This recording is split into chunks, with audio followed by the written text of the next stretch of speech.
As imagens gravadas por moradores mostram fogo alto e muita fumaça. Aí, ó.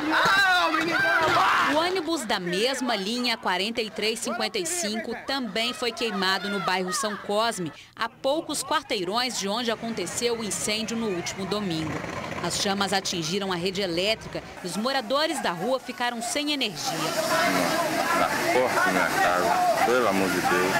O fogo danificou ainda esta casa, que teve o portão chamuscado e os vidros da janela quebrados pelo calor.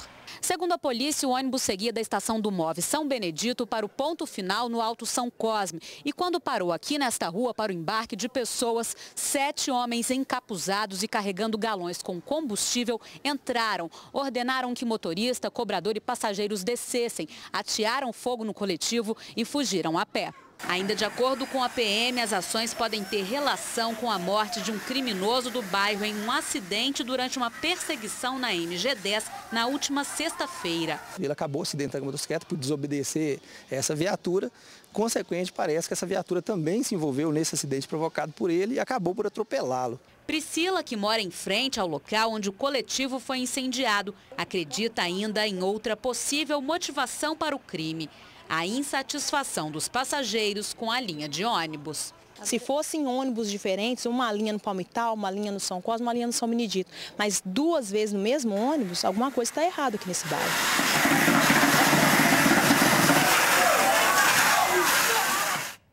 Boa tarde. Pois é, este foi o segundo ônibus incendiado em Santa Luzia em menos de 24 horas. Alguma coisa está errada. A Polícia Civil diz que investiga os ataques, informou que 4 pessoas foram detidas nessa segunda, portando gasolina no local da ocorrência, mas elas foram apenas ouvidas porque não houve flagrante. Motoristas e trocadores também estão prestando depoimento na delegacia. Vamos ver como é que a coisa vai se passar essa noite em Santa Luzia. Em Belo Horizonte, um caminhão perdeu freio em uma descida do bairro Luxemburgo e por pouco não causou uma tragédia nessa manhã. Veja aí, o veículo baú bateu em 3 carros. Nosso telespectador Álvaro Augusto nos mandou essas imagens feitas logo após o acidente na rua Guaicuí, esquina com rua Perdigão Malheiros.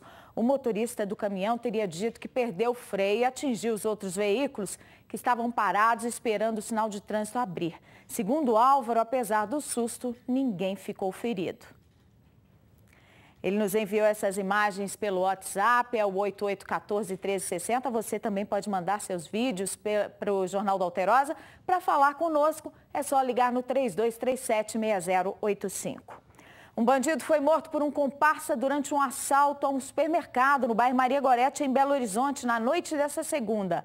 O alvo do disparo era uma mulher que trabalhava no caixa. São 9h20 da noite quando os bandidos chegam. 2 vão à frente. O de vermelho chama o restante do bando quando confirma que está tudo tranquilo.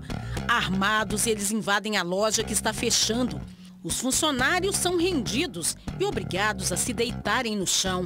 Durante cerca de 10 minutos, os bandidos tentam concretizar o roubo, ameaçando a tesoureira e o gerente. Achando que eles teriam a chave dos cofres, mas quem tem a posse da chave dos cofres é a empresa de segurança. Os funcionários não têm acesso. Aí eles começaram a agredir, a bater no pessoal. Enquanto os funcionários vivem momentos de tensão sob a mira de revólveres, o bandido de agasalho cinza vigia a porta de entrada. Ele rende o namorado de uma funcionária que foi buscar a moça no trabalho. As imagens registram quando apenas 3 criminosos saem correndo do supermercado. A câmera não mostra, mas o rapaz de vermelho acaba de ser atingido por um disparo e está caído no chão, nos fundos da loja. Os bandidos fugiram em Fiat Punto branco que estava estacionado aqui do lado de fora e deixaram para trás o comparsa que foi baleado lá dentro. Segundo funcionários do supermercado, o jovem identificado como Matheus Henrique Bambirra teve uma perfuração no rosto e morreu antes do socorro chegar. A suspeita é de que a bala tenha saído do revólver dele mesmo ou de um comparsa. O carro com queixa de roubo foi localizado pela polícia a poucos quilômetros do supermercado. As imagens devem ajudar a localizar os criminosos. Funcionários que foram trabalhar nessa terça-feira não sabiam da tentativa de assalto e ficaram assustados com a notícia. Ai, Jesus, vou saber agora. A gente trabalha com medo, né? Todo mundo trabalha com medo. A violência na região preocupa moradores e comerciantes. Esta farmácia, que fica bem ao lado do supermercado assaltado, também já foi alvo de roubos várias vezes. A maioria das vezes armado, né? A maioria das vezes, mas a gente não vai pagar para ver se é uma réplica ou se é uma arma de verdade. E nessa madrugada, bandidos explodiram caixas eletrônicos de uma agência do Banco do Brasil em Formiga, no centro-oeste do estado. A explosão foi por volta das 13h30 da madrugada. Este vídeo, feito minutos depois do crime, mostra um carro parado em frente à agência e os bandidos saindo do local com lanternas na mão. Este homem, que por medo pediu para não ser identificado, presenciou parte da ação. Na hora da explosão eu acordei com um barulho muito forte, né, que foi ensurdecedor. Acordei muito assustado e fui na janela para ver o que estava acontecendo, na janela do hotel. Vi duas pessoas entrando dentro do banco. Quando eu fiquei esperando, comecei a filmar.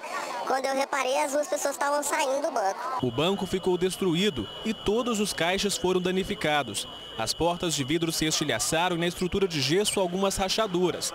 A Defesa Civil vistoriou o local. Aparentemente, até o presente momento, não houve danos à estrutura. O problema maior foi justamente os caixas. Peritos da Polícia Civil que estiveram na agência confirmaram que os bandidos conseguiram abrir o compartimento onde fica o dinheiro. Nenhum representante do banco aceitou gravar entrevista e a quantia levada não foi divulgada. Testemunhas contaram que depois da explosão, os criminosos fugiram em direção à BR-354 e ainda não foram localizados. A PM vai analisar as imagens do circuito de segurança do banco para tentar identificar os bandidos. Sabemos que houve um roubo de um veículo em Divinópolis na noite de ontem e possivelmente esse veículo pode ter sido utilizado aqui na ação criminosa de hoje. Essa foi a segunda explosão de caixas eletrônicos em Formiga. Muitos moradores da cidade foram ao local para ver de perto os estragos. A cidade está muito assustada, porque tremeu muitos prédios aqui perto. Não é para menos, e bandido que não controla direito explosivo é um perigo. Mais uma cidade mineira adota o tarifa zero no transporte coletivo. É Itatiaia-Sul, que faz parte da região metropolitana de Belo Horizonte, tem 9.000 habitantes e agora vai oferecer transporte coletivo gratuito a partir de 1º de julho. Este é o 4º município do estado a optar pelo sistema. Muzambinho, Monte Carmelo e Abaeté já têm linhas gratuitas. Enquanto isso, as empresas de ônibus da capital que cobram pelo serviço alegam estar operando no vermelho, com prejuízo desde 2011 e querem um novo aumento nas tarifas. A Defensoria Pública de Minas, juntamente com o movimento Tarifa Zero de BH, entrou com uma ação para impedir. Ainda não foi confirmado, mas segundo a Defensoria Pública, o reajuste pode chegar a 12%. Esse seria o pedido do Sindicato das Empresas de Transporte de Passageiros de Belo Horizonte, já que os consórcios estariam acumulando prejuízos. O apontamento teria sido feito por meio de uma consultoria contratada pelo próprio Setra. As empresas têm dito pelo Setra que estão no vermelho desde 2011. Esse estudo apresentado no início de 2014 não retrata esse vermelho até a data do estudo, não. Na terça-feira passada, um ofício foi entregue à Prefeitura e à BH Trans pedindo informações sobre o estudo. O prazo para repassar os dados é de 20 dias, mas até agora não houve resposta. Nós tentamos contato telefônico com a BH Trans exaustivamente na quarta, na quinta e na sexta-feira e não conseguimos. Não conseguimos nem cobrar que esse ofício tivesse andamento, que esse ofício fosse respondido mais rapidamente. É muito difícil de acreditar que essas empresas estejam atuando com margem de lucro reduzida desde 2011 e nunca tenham feito nada para poder questionar isso. No fim do ano passado, a tarifa média dos coletivos da capital passou de R$ 2,85 para R$ 3,10. Um novo reajuste só deveria acontecer em dezembro, mas caso se confirme agora, o valor da passagem poderia chegar a quase R$ 13,50. A Defensoria Pública já formalizou no último sábado uma ação cautelar. O objetivo é conseguir uma liminar que impeça o reajuste antes que a Justiça analise os detalhes desse processo e saber se um aumento realmente seria necessário. Quem depende do transporte público ficou apreensivo com a notícia. Vai ser ruim demais, né?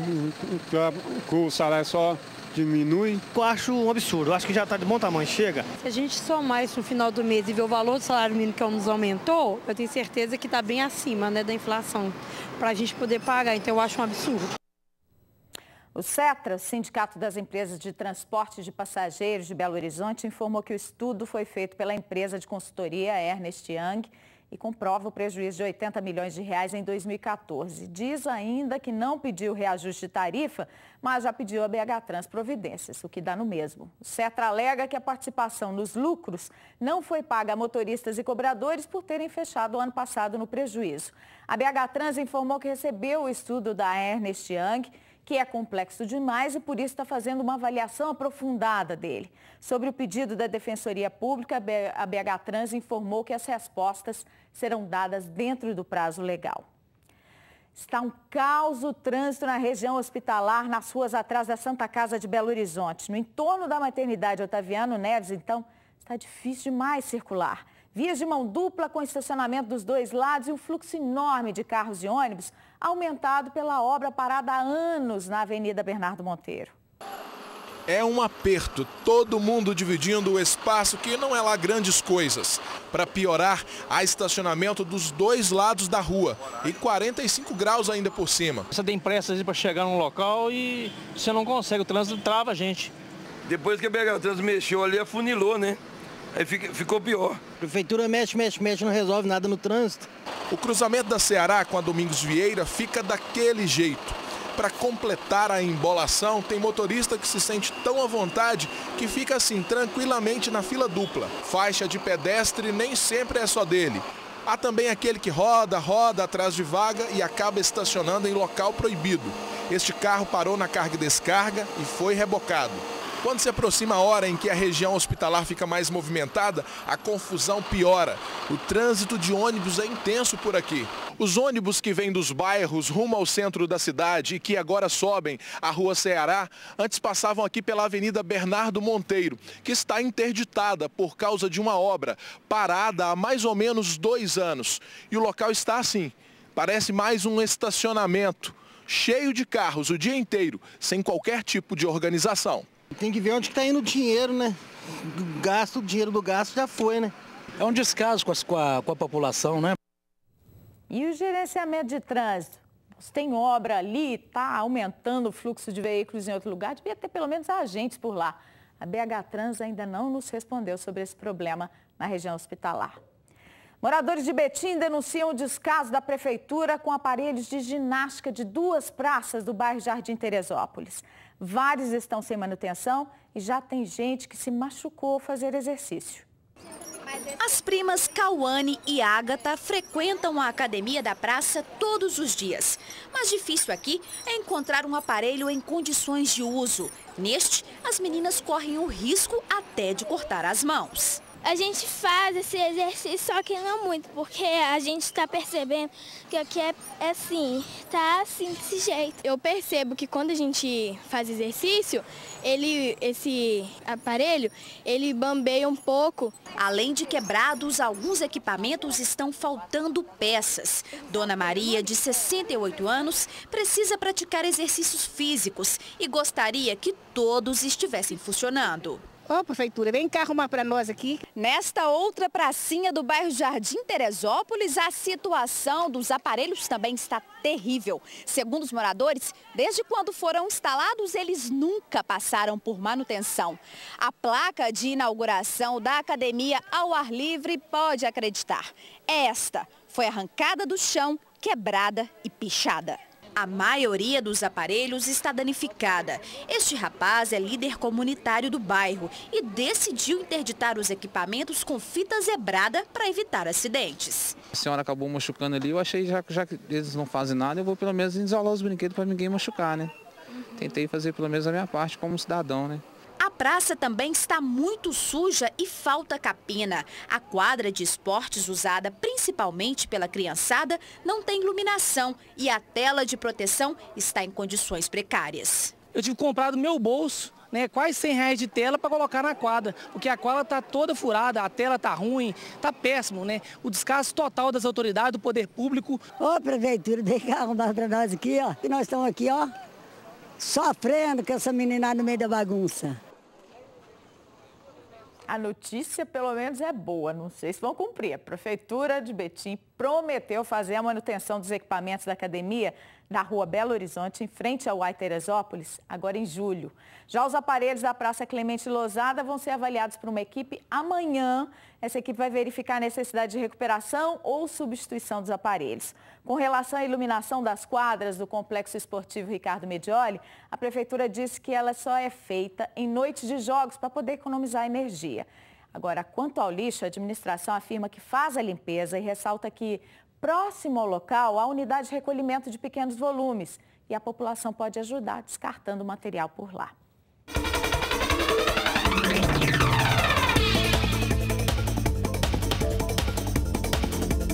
Terça-feira de nebulosidade variável na Zona da Mata e nos vales dos rios Doce, Mucuri e Jequitinhonha. Em outras regiões, o tempo fica ensolarado a parcialmente nublado. A umidade do ar fica abaixo dos 40%, em áreas como a Central, Norte, Noroeste, Oeste e Triângulo. Máxima de 26 graus em Belo Horizonte hoje. Em Ouro Preto, a temperatura chega aos 25. Aos 23 graus em Varginha. Em Salinas, os termômetros atingem 27 graus e 23 em Passos. Belo Horizonte com céu claro, parcialmente nublado. A temperatura neste momento está bem mais baixa do que ontem, 20 graus, friozinho gostoso. A umidade relativa do ar está em 68%. A presidente da Copasa, Sinara Xena, admitiu hoje que Minas pode adotar o racionamento de água a partir de agosto, caso não consiga cumprir a meta de 30% de economia em junho e julho. Pelo último levantamento, no mês passado, houve uma redução de 14,5% no consumo em comparação com o mesmo período do ano passado. Olha, a economia de água é um dos temas de uma mostra tecnológica em BH, que também traz soluções inovadoras para a saúde, educação, segurança e sustentabilidade. As pesquisas foram feitas por estudantes de cursos técnicos da Fundação de Educação para o Trabalho de Minas Gerais, a Ultramig. O grupo de trabalho de Gabriel criou um projeto de irrigação inteligente. O equipamento, pequeno e barato, permite que plantações de agricultores recebam um gotejamento automático e controlado, que funciona com energia solar. O sistema de gotejamento, que é muito pouco utilizado aqui ainda no Brasil, ele é muito mais eficaz do que o sistema de pivô central, que é o mais utilizado no Brasil. Seria uma economia real de em torno de 24% a 25% do manancial da região de irrigação. Nas áreas de eletrônica e informática, há outros projetos voltados para o consumo consciente de água e energia, além de trabalhos na área de segurança pública. A ideia é que eles consigam pegar ideias de problemas que a sociedade enfrenta hoje e consigam resolvê-los utilizando tudo aquilo que eles aprendem em sala de aula. Todos estes projetos estão reunidos numa mostra tecnológica que acontece durante esta semana. Mais de 800 alunos dos cursos técnicos da Fundação de Educação para o Trabalho do Estado apresentam os resultados de pesquisas em diversas áreas, como as de saúde, educação, segurança e sustentabilidade. Um grande passo para o mercado de trabalho e o empreendedorismo. O objetivo dessa mostra, principalmente, é fazer com que a gente possa discutir tecnologia, e quando você fala em tecnologia, você está falando de inovação, mas uma inovação que realmente a gente prepare os nossos alunos para que ele tenha projetos, ideias, para que ele contribua para a nossa sociedade, para que a gente realmente traga soluções, ideias que possam contribuir com o nosso meio ambiente. Massagens, medição de pressão, orientação de nutricionista, tudo isso de graça e ao ar livre numa praça do bairro Floresta, em BH. É a Blitz da Saúde, com apoio da PM. A polícia militar estava lá, mas desta vez participou de uma blitz de forma bem diferente. Apenas tocando música e divertindo quem parou para escutar a banda ou preferiu continuar se exercitando mesmo. Tirei até o fone de ouvido para ouvir a banda. O evento marcou a abertura da Blitz, criada por uma clínica particular. Até a próxima terça-feira, a Praça Comendador Negrão de Lima, no bairro Floresta, vai receber várias atividades. Vamos ter, dentre outras coisas, aferição de pressão arterial, massagem, massoterapia, massagem anti-estresse relaxante, avaliação vocal, orientação nutricional e psicológica. Foram distribuídos panfletos com informações da iniciativa. Que é bom ocupar as praças, né? O nosso lazer, nosso momento diferente, né? Que a gente quase não tem isso em Belo Horizonte. Muito importante, né, gente? Fundamental, a saúde da gente é o dom mais precioso que a gente tem. Então vai lá, a Blitz da Saúde do Instituto Edinalva Borges vai até terça-feira da semana que vem. Tem programação todo dia, com exceção do sábado. Vai de 7 às 11 da manhã e de 5 da tarde às 10 da noite na Praça Comendador Negrão de Lima, no bairro Floresta. Mais uma escola foi arrombada e teve material furtado em Juiz de Fora.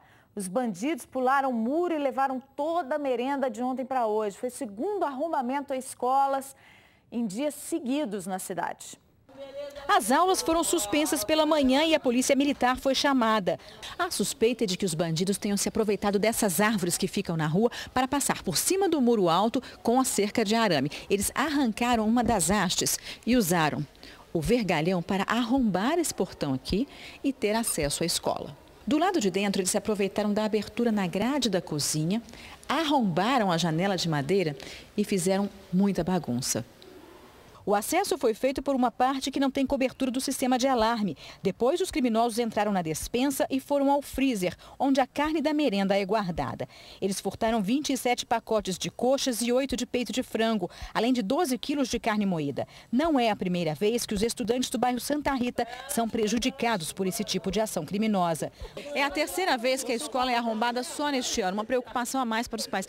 Chega para deixar o filho na escola e não tem aula porque está tudo interditado. Como é que fica? A gente pede a carência da população para que ajude a gente a tomar uma providência. Às vezes a alimentação que eles roubaram aqui na escola são alimentação que muitos têm, as crianças, às vezes é uma alimentação por dia, porque tem pais que passam dificuldade. E às vezes as crianças merendam aqui. Agora pensa bem, tirar a comida das crianças. Os mais prejudicados são os nossos filhos. É maldade demais mesmo. E olha a outra maldade. A polícia militar recolheu 3 cães que estavam abandonados, trancados nos fundos de uma oficina mecânica em Nova Serrana, no centro-oeste do estado. Outros 5 cachorros já estavam mortos. Bastante fraco, um dos cães nem conseguia ficar de pé. Outros 2 foram recolhidos com vida e 5 já estavam mortos. Os animais foram encontrados nesta oficina no Distrito Industrial de Nova Serrana. Vizinhos do local sentiram o mau cheiro e chamaram a polícia durante o fim de semana. Os órgãos competentes teriam que estar presentes, porém houve dificuldade, né, de contato com esse pessoal. Aí a PM apenas registrou o boletim de ocorrência. No local onde os animais estavam, o cenário é degradante e o mau cheiro insuportável. Há restos de alimentos espalhados entre o lixo e muitas fezes. Os 3 cães recolhidos com vida vão ficar sob os cuidados de uma ONG. Vamos levá-los todos para tratamento. Eles ficarão, o tempo que precisar na clínica para se recuperar. Depois serão enviados para um lar temporário e adotados. Na rua da oficina há poucas casas e, por medo de represálias, nenhum morador quis gravar entrevista. Vizinhos contaram que o imóvel está fechado há mais de 20 dias, desde que o proprietário passou mal e foi levado às pressas para o hospital. Nesse tempo, os cachorros ficaram sozinhos e só se alimentaram com a ajuda de moradores do bairro, que jogavam ração e restos de comida por cima do muro. O caso agora vai ser levado ao Ministério Público e à Polícia Civil para tentar identificar os responsáveis por essa situação. O setor de zoonoses da Prefeitura vai acompanhar o caso e notificar o dono da oficina. Podem ser punidos. Pode, porque isso aqui é um maltrato muito grande, né? Tem que ser punido. O grupo no WhatsApp tem ajudado consumidores a encontrarem preços mais baixos e descontos no comércio da capital. É uma arma a mais no combate à inflação, que deve fechar 2015 com a maior alta dos últimos 12 anos. Tudo começou no fim do ano passado, quando Rúbia reuniu um grupo de mães no WhatsApp para conseguir melhores preços na compra de material escolar. Hoje já são 400 pessoas cadastradas e descontos em mais de 20 locais e serviços diferentes. É interessante para esse parceiro estar entrando no grupo, porque ele sabe que esse grupo tem um potencial. Então a gente consegue uns melhores preços né? E o dinheiro se vai render por conta da força do grupo. De acordo com o IBGE, a inflação em maio teve a maior taxa desde 2008, 0,74%, e já acumula 8,47% nos últimos 12 meses. Se confirmada a estimativa, a inflação em 2015 será a maior em 12 anos. Em tempo de crise, a diferença de preço de um estabelecimento para o outro pode ser grande. Por isso, pesquisar continua sendo a melhor saída. E por que não usar a tecnologia para fazer o dinheiro render mais? Hoje a gente tem aplicativos, inclusive no celular, de redes sociais, que consegue uma disseminação dessa informação e de um preço baixo, de uma forma muito rápida e muito eficiente. Então, vamos usar a tecnologia a nosso favor para minimizar esse dragão da inflação no nosso bolso. Muita gente ainda prefere a tradicional pesquisa nas lojas, mas já tem aqueles que andam barganhando pela internet e em redes sociais. Quando você vai comprar uma coisa mais cara, por exemplo, um fogão, você não vai comprar sem olhar o site, sem fazer toda essa pesquisa antes. Temos uma rede do nosso prédio, que a gente mora lá. Muito bacana, a gente tem um WhatsApp, a gente faz a pesquisa e passa na rede, pelo WhatsApp um para o outro. Uma mão lava a outra, todo mundo compra mais baratinho. Vem aí o TV Verdade, que discute hoje a intolerância religiosa. E outras informações você vê nos nossos noticiários de 6h50 da noite em todo o estado. Eu volto amanhã depois do Alterosa Esporte. Até lá. Tchau.